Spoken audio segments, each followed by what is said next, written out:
राष्ट्रपति रामनाथ कोविंद ने राष्ट्रपति भवन में विभिन्न खेलों में देश का नाम रोशन करने वाले खिलाड़ियों और प्रशिक्षकों को राष्ट्रीय खेल पुरस्कार से किया सम्मानित। प्रदेश के 12 खिलाड़ियों को भी मिला सम्मान।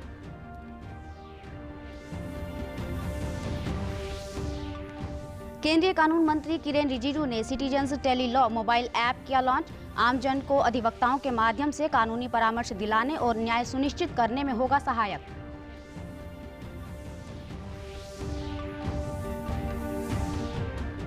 हरियाणा अध्यापक पात्रता परीक्षा 18 व 19 दिसंबर को, 15 नवंबर से शुरू हो जाएगी ऑनलाइन आवेदन प्रक्रिया, ऑफलाइन होगी परीक्षा।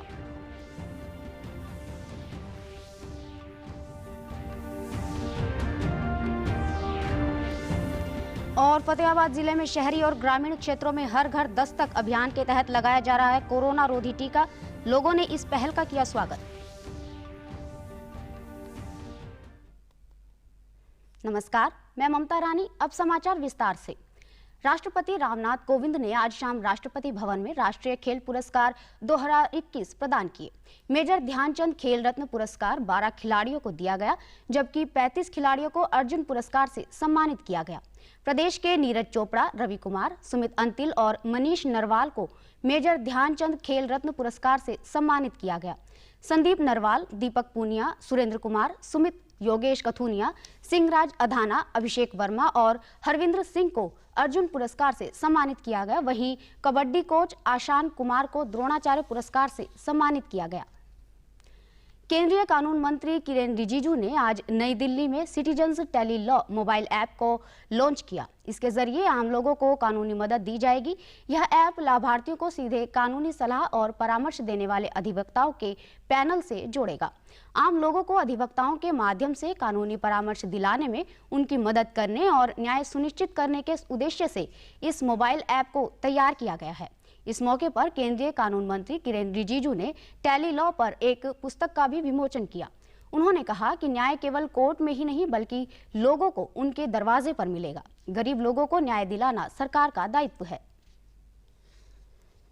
टेली लॉ लोगों को न्याय दिलाने के लिए जो समर्थन, जो सपोर्ट, लीगल एड, और वो भी आज के जमाने में एक वर्चुअल मोड में, जो आज हम लोगों ने काफी ऐप्स भी लॉन्च किए हैं कि जिसके जरिए लोगों को हम लीगल एड बहुत जल्दी और आसानी तरीके से दे सकते हैं। वो सारा जो कार्यक्रम जस्टिस डिपार्टमेंट देखते हैं, इसको मैं बहुत इम्पोर्टेंट, बहुत ही महत्वपूर्ण मानता हूं। कार्यक्रम में कानून और न्याय सचिव वरुण मित्रा ने कहा कि टेली लॉ से संबद्ध 50,000 लोग इस कार्यक्रम से जुड़ चुके हैं। Operational in 633 districts in 34 states and UTs, and we have now covered 51,434 CSCs. This project also saw a huge surge in the beneficiaries of 369% during 2021. The medium was extensively used by common citizens for asserting their rights and entitlements during the COVID pandemic period. राष्ट्रीय विधिक सेवा प्राधिकरण के तत्वावधान में स्वतंत्रता के 75 वर्ष पूरे होने के उपलक्ष्य में आजादी का अमृत महोत्सव के तहत हरियाणा एवं पंजाब उच्च न्यायालय चंडीगढ़ में एक प्रदर्शनी का आयोजन किया गया। इसका उद्घाटन पंजाब एवं हरियाणा उच्च न्यायालय के मुख्य न्यायाधीश रविशंकर झा ने किया। प्रदर्शनी में आजादी से लेकर अब तक का न्यायिक प्रशासन का इतिहास, न्याय प्रदान करने की प्रक्रिया, न्याय वितरण प्रणाली की उपलब्धियों के साथ साथ विधिक सहायता प्रणाली और विभिन्न अन्य कार्यों को प्रदर्शित किया गया। यह प्रदर्शनी 14 नवंबर तक चलेगी। प्रदर्शनी में छात्र विधिक साक्षरता मिशन के तहत बनाए गए चित्रों को प्रदर्शित किया गया। इनमें समाज में प्रचलित सामाजिक मुद्दों, दहेज, नशे की समस्या, बाल श्रम, एसिड अटैक, घरेलू हिंसा, साइबर अपराध के अलावा समाज के विभिन्न कमजोर वर्गों के अधिकारों को दर्शाया गया है।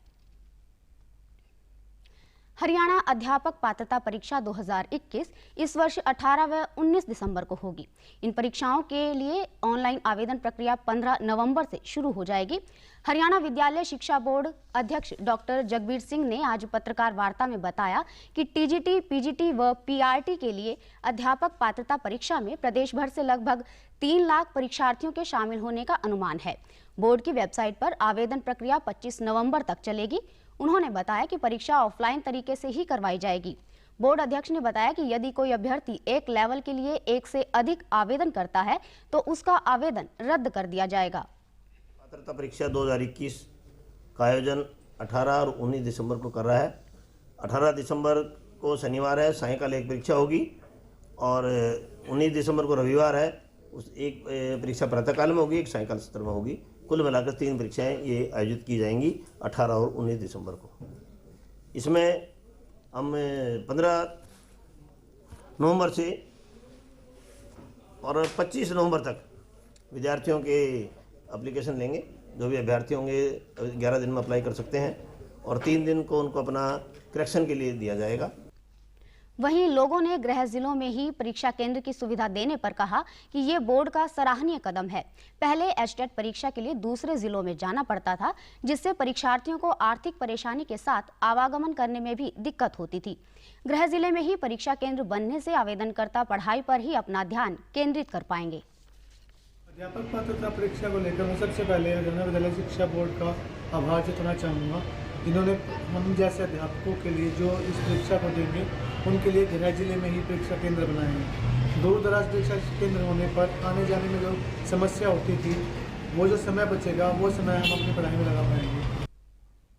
हर घर दस्तक अभियान के तहत फतेहाबाद जिले में स्वास्थ्य विभाग द्वारा कोरोना रोधी वैक्सीन लगाई जा रही है। इसके लिए विभिन्न टीमें शहरी एवं ग्रामीण क्षेत्र में घर घर जाकर लोगों को कोरोना रोधी खुराक दे रही है। वरिष्ठ चिकित्सा अधिकारी ने बताया कि पहली व दूसरी खुराक लगाने के लिए सभी वार्डों में टीमें भेजी गई हैं।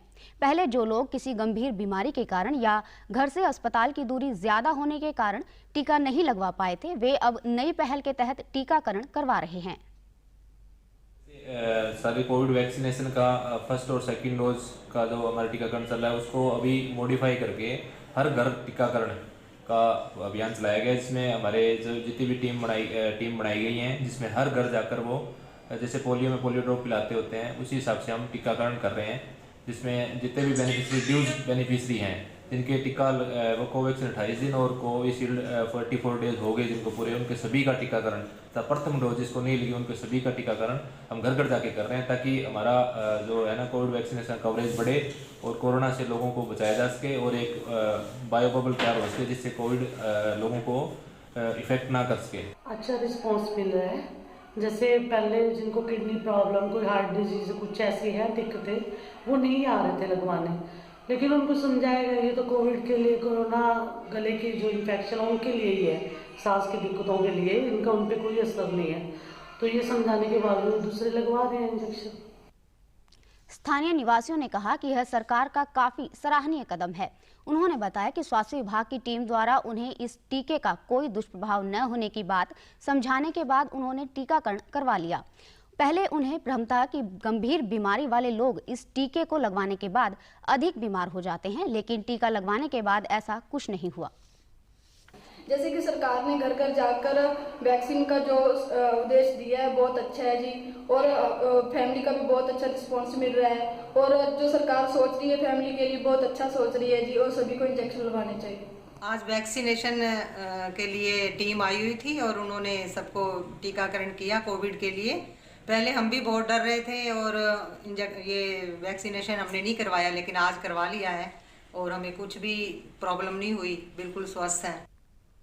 प्रदेश सरकार ने महामारी अलर्ट सुरक्षित हरियाणा को 28 नवंबर सुबह 5 बजे तक बढ़ा दिया है। प्रदेश के मुख्य सचिव द्वारा जारी किए गए आदेशों के अनुसार रेस्टोरेंट्स, मॉल सहित रेस्तरां को संचालित करने की अनुमति प्रदान की गई है, लेकिन इसके लिए आवश्यक सामाजिक दूरी, नियमित सैनिटाइजेशन और कोविड-19 व्यवहार की अनुपालना सुनिश्चित करनी होगी।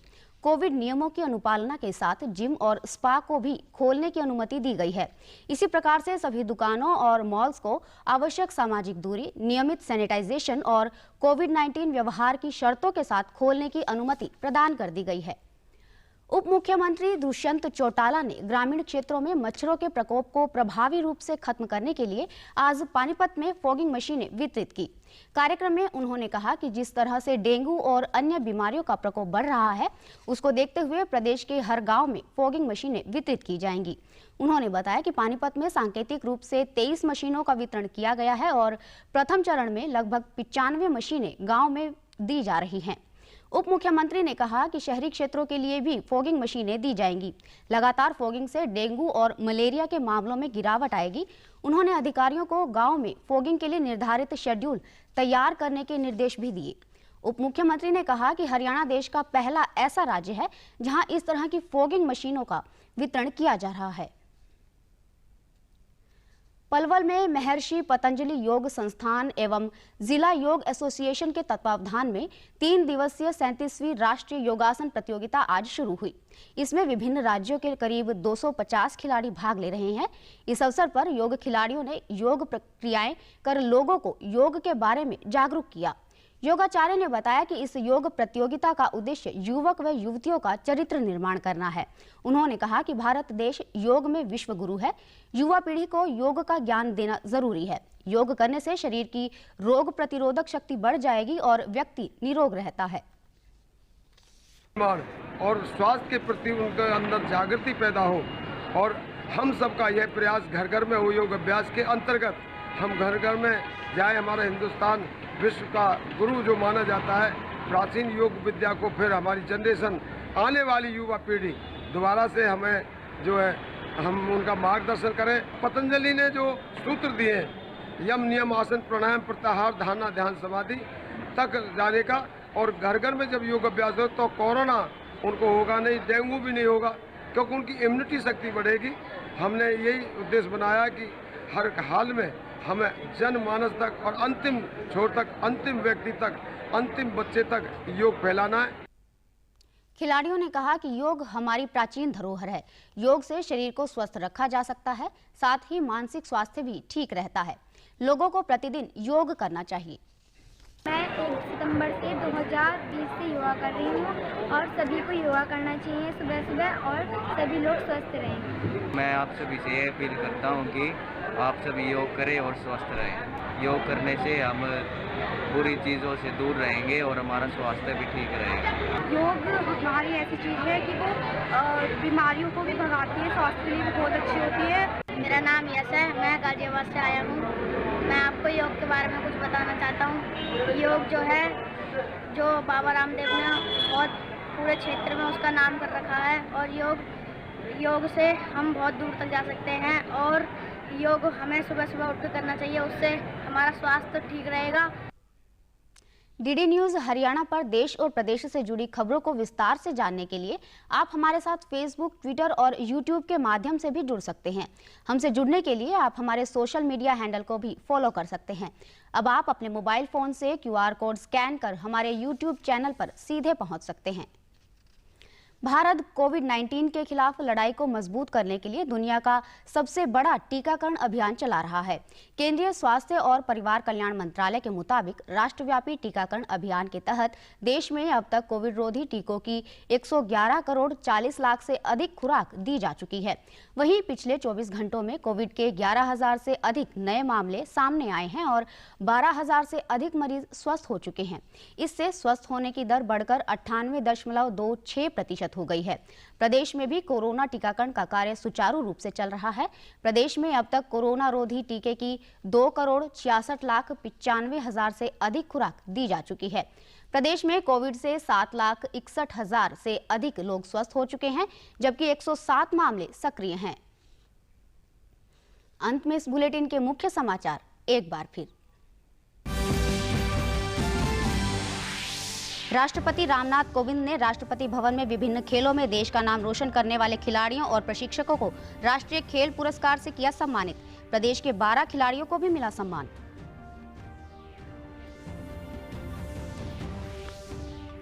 केंद्रीय कानून मंत्री किरेन रिजिजू ने citizens tele law mobile app किया लॉन्च। आमजन को अधिवक्ताओं के माध्यम से कानूनी परामर्श दिलाने और न्याय सुनिश्चित करने में होगा सहायक।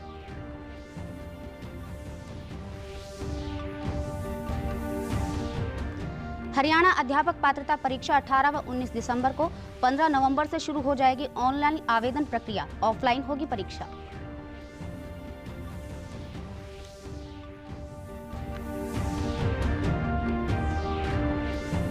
और फतेहाबाद जिले में शहरी और ग्रामीण क्षेत्रों में हर घर दस्तक अभियान के तहत लगाया जा रहा है कोरोना रोधी टीका। लोगों ने इस पहल का किया स्वागत।